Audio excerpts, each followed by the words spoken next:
Earlier this week, the government introduced a bill that is doomed to die on the order paper once the election writ drops. But nonetheless, it is a bill that would ban the wearing of the niqab, which is the full face-obscuring veil worn by some Muslim women at citizenship ceremonies. It's caused quite a stir. For now, we have Raheel Raza to talk about this. You're the president of the Council for Muslims Facing Tomorrow. I thank you for joining me, Raheel. Let me start just there. You don't support the wearing of the niqab at citizenship ceremonies. You support the government's push to ban it. Why? Yes, we at Muslims Facing Tomorrow actually have a press release on our website. We support the ban on the niqab for many reasons, and those are indicated in our press release. But briefly, I'll share with you that the people who are pushing for a face covering, the niqab, are trying to push it on the basis of religious freedom. Now, the ship has sailed on the fact that it is not religious. We've been saying this, but don't just take my word for it. Religious scholars have said that the face covering is not an Islamic requirement. Women who go for the pilgrimage to Mecca, the Hajj, are required to uncover their faces. And I mean, if you go back into history, Muslims, all sects believe in the four divinely guided caliphs. And the fourth caliph, Ali bin Talib, said that a woman's beauty is in her face. Why would they make such a statement about a woman's face and beauty? And we believe that God is beauty and He loves beauty. So the banning, so the wearing of something that hides that beauty is neither Islamic, neither is it social, neither is it humane. So you're saying nowhere in the Quran does it say a woman must cover her face with this veil. And so you're saying that the debate, however, then, is disingenuously framed around the religious freedom issue. Absolutely, you are right. Nowhere in the Quran does it say that a woman has to cover her face. So where does it emerge from then? Well, it's a tribal practice. The requirement in the Quran for dress, for women and men, by the way, is modesty. It does not say how that modesty needs to be manifested, but the covering of a face, the very fact that it is a covering, the very fact that it's hiding something, is something that's really not part of our human society. It is a tribal practice that existed in the sands of Arabia for reasons of blowing sand, for reasons of tribal cultural practices. But in Canada, we at Muslims Facing Tomorrow, because we're looking at the future, we believe that there's no place for it. It's a health hazard, it's a security hazard. Everyone needs to have an identity, and our identity is our face. The religious aspect aside, what about those that say to you, if a woman wants to wear it, it should be her right. She has the right to wear it, specifically at the citizenship ceremony, but of course more broadly, just in the streets for that matter.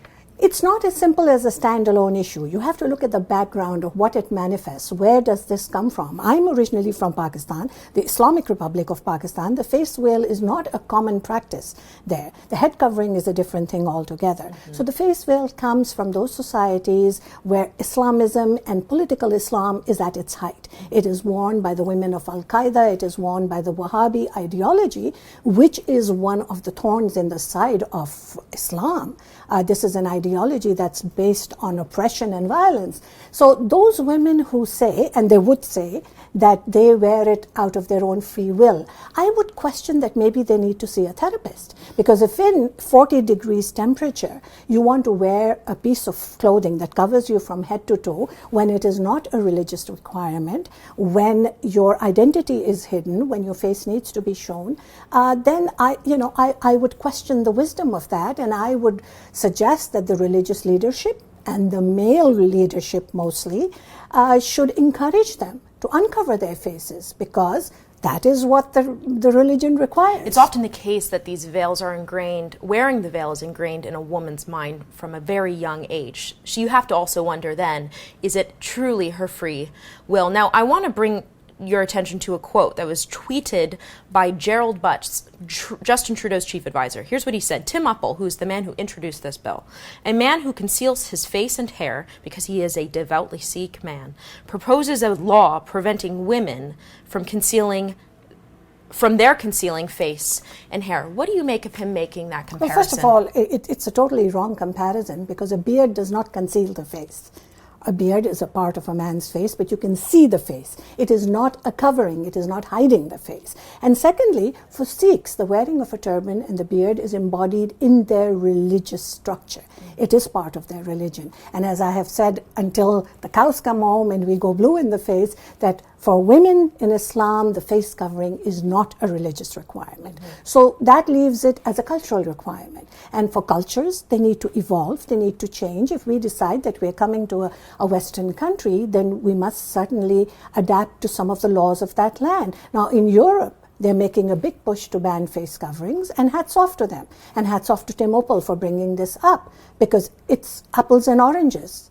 You can't compare a face covering, a mask, a hiding of a face, to someone who has a beard or wears a turban. How is the Muslim community more generally responding to this? Will this hurt Prime Minister Harper's relationship with the Muslim community, or will it help it? If the Muslim community is wise and sensible, I think they should definitely support this, because largely the percentage of women, Muslim women, don't cover their faces. But, you know, they're embedded in this idea that this is Islamophobia, and they've been told that anything that anyone says about Muslims, and especially Muslim women, should be taken with a pinch of salt, and, you know, you must get your back up about it. So I see that there are women who've never covered their faces or their head, but they want to respond by saying, well, yes, you know, this is wrong. But generally, if you talk to people, and when I talk to people, I mean, among all my friends, I don't have a single person who covers their face. They understand that this is not a requirement. So there has to be some knowledge, there has to be some sense and logic, because that is what faith is all about. It's not just something illogical that you want to propose and push just because you want to have the upper hand on something. You know, there has to be some sense in it. And a face covering is definitely not sensible. Okay. Thank you, Raheel. My pleasure.